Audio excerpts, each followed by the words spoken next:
接下来我们要颁发的是最佳恐怖题材电影，请看 VCR。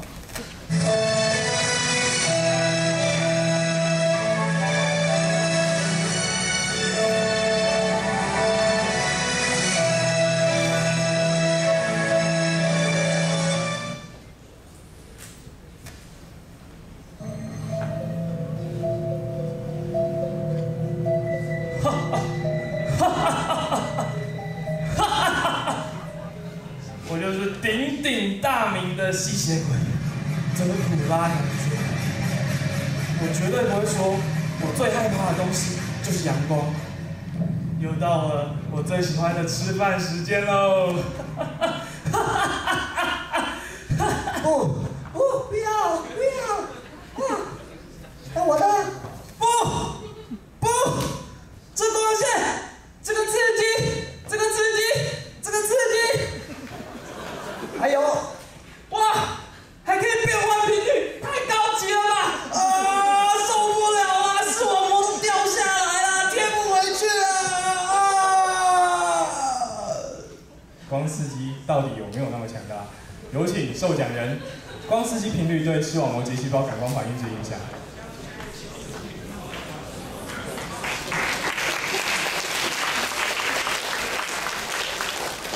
大家好，我们是眼睛如何帮老鼠看，光刺激频率对视网膜结细胞感光反应之影响。我是黄亮威，他是谢远芳，他是蔡雨婷。我们的指导教授是焦传金教授，我们的指导学姐是黄玉婷学姐。研究动机，我们在偶然间知道人工视网膜的存在，因为对它的原理十分好奇，因此我们以老鼠来进行模拟实验。我们知道眼睛有空间解析度及时间解析度两种。所谓的空间解析度就是眼睛辨识空间的能力，即近远视；而时间解析度就是个体在运动时辨识物体的能力，即动态视觉。已知老鼠的空间解析度不好，因此我们提出的问题就是：老鼠的动态视觉如何？这种 on-off 细胞 ，on-off 细胞是光开始跟结束都会有反应的细胞，而这些反应即是动态动作电位。接下来由我来介绍实验流程。首先取出老鼠的视网膜，并把它放在 MEA 上。MEA 是什么？稍后会解释。接着播放设计好的光刺激，而 MEA 会将得到的电位传入一旁的电脑中。这是我们的实验装置。首先光会透过显微镜的反光镜照入 MEA 上的视网膜，而 MEA 则会将它的数据传入一旁的电脑。所谓 MEA 就是多电极阵列，就是有很多个电极的阵列，它一共拥有60个电极，这样我们可以同时记录到多个细胞的1212的转换，重复5遍。接下来由我来报告实验结果。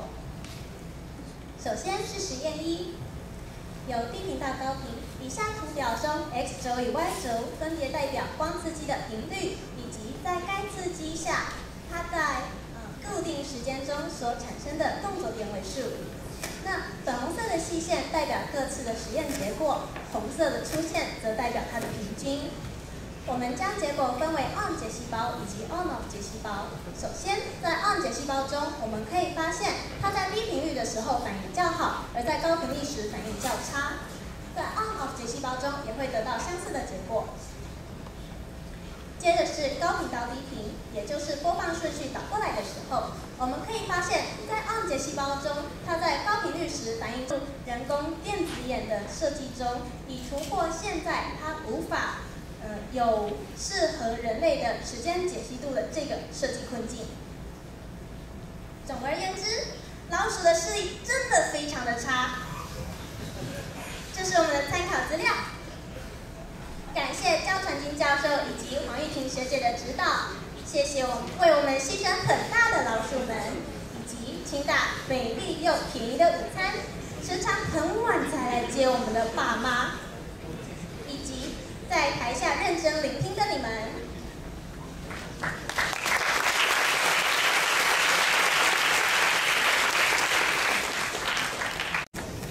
接下来我们要颁发的是最佳音乐剧，请看 VCR。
有请受奖人让果蝇爬。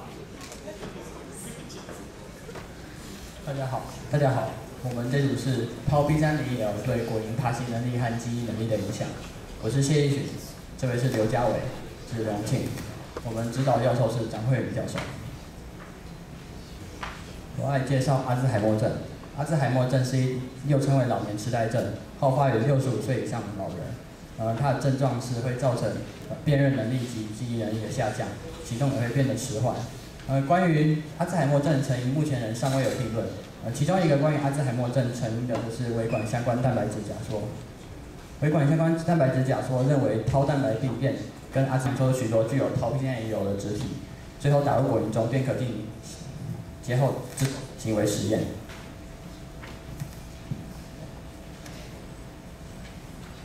好，然后接下来我要讲的就是 UAS-GAL4 系统原理。UAS-GAL4 系统呢是现代基因工程普遍利用的一项技术，它可以让我们确定，我们转植进入果蝇的基因，看它是否有被表现出来。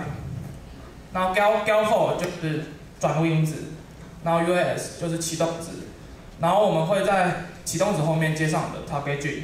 像本实验中的 target gene 就是超 P301L 基因，然后我们可以将这个系统呢解释成钥匙和锁，锁只有在遇到钥匙的时候才会被开启，所以呢，只有在含有 GAL4 和还有 UAS， 我们会用这5种果蝇来进行实验。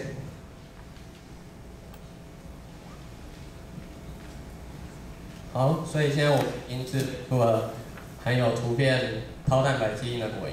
那么我再重述一次我们研究目的。先前提过，阿兹海默症患者在晚年的时候会有活动力下降和智商衰退的问题。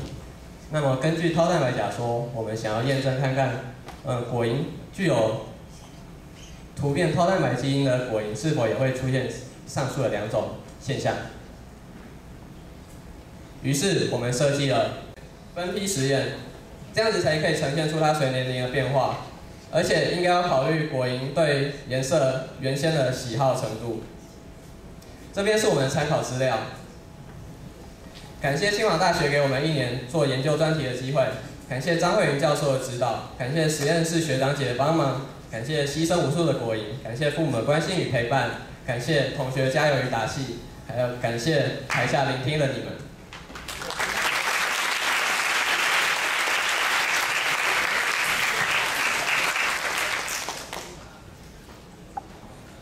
结束，接下来是问答时间，请各组人员上台回答问题。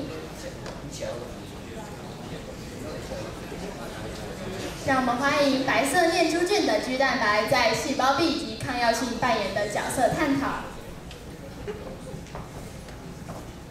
我们这边遇到的问题是，他问说，在讨胶后基因表变量如何定量？描图，谢谢大家。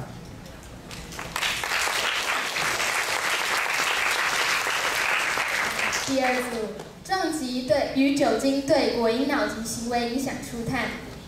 好，好，首先是第一个问题，为什么认为黄体素可能影响？那是因为有人类实验显示，有零星的案例说黄体素可以对创伤性脑。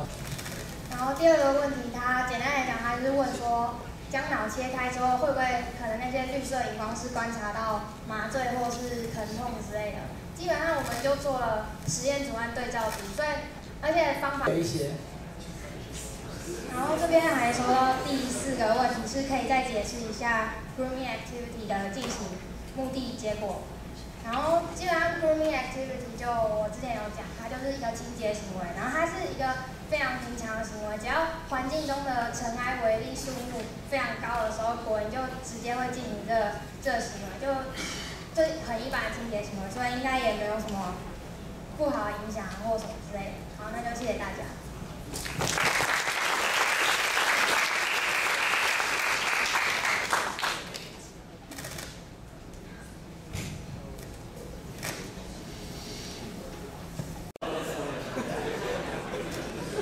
这组是递回矩阵探讨。好，那第一个问题是矩阵对角化的固有值从哪里得知？那这个问题其实就是一个固有值问题。那你只要解如果你要知道 a 的固有值的话，你就解 a 减 xi 的行列式，那把 x 解出来，你就可以得到这个 a 的固有值了。好，第二个问题是这篇报告能怎样运用在日常生活中？那我们这个题目其实是一个数学问题，但是你在日常生活用到数学其实非常简单。就比如说你去买菜的时候，不会遇到这样的情况。老板，这把菜多少钱啊？啊，算你10根号6就好了。哈，买啦，10根号3就好了。但是我要说的并不是数学是没有用的，实际上矩阵就是一个非常有用的东西。就比如说量子力学，它其实是可以用矩阵来表达的，所以研究那一块的人可能可以从我们这里得到一些灵感。谢谢大家。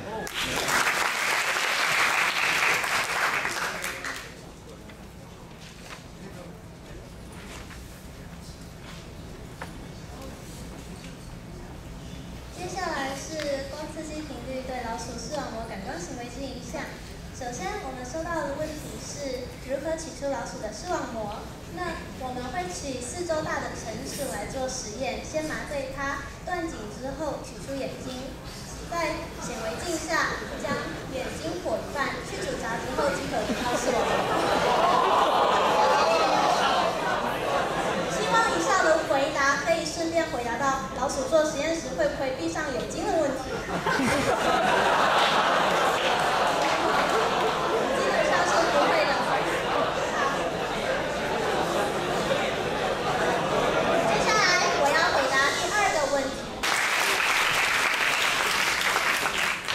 好，大家好，我是影片的导演，我叫刘嘉伟。